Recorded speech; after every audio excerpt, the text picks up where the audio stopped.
À Saint-Étienne, le meilleur joueur du FC Nantes, Nicolas Pallois, a réussi plus de dégagements dans les tribunes ou sur des adversaires que de passes à ses coéquipiers. Ça en dit long sur le niveau de jeu du FC Nantes.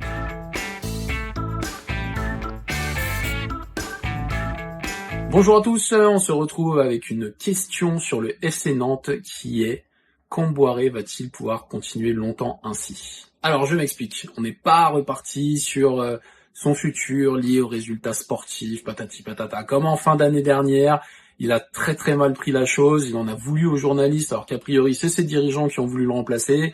Si Habib Beye avait eu un staff ou si Conte Sao avait dit oui, il ne serait plus là, le Kanak. Mais bon, c'est la faute des journalistes selon lui.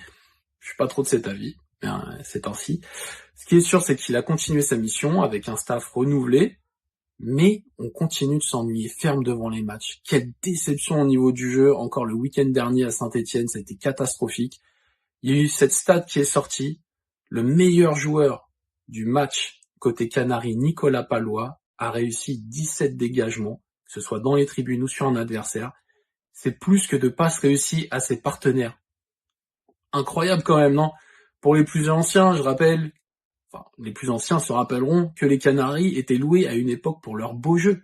Et ça a quand même duré 30 ans, dans les années 60, 70, 80, allez, encore 90, 40 ans ça a duré. Depuis 20 ans, c'est sûr, c'est le désert. Mais là, on a atteint un niveau qui est forcément plus acceptable. Alors d'accord, Camboire, il n'est pas vraiment aidé par les joueurs qu'il a en place. Mais sa réputation d'entraîneur défensif le poursuit, et force est de constater qu'il l'entretient avec des prestations insipides. Nantes se déplace chez un promu avec des idées défensives. C'est quand même dingue.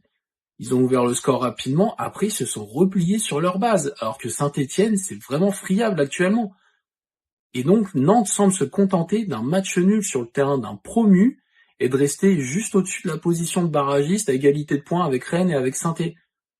Au niveau de l'ambition, il y a quelque chose qui va pas, et au niveau du jeu, c'est encore pire.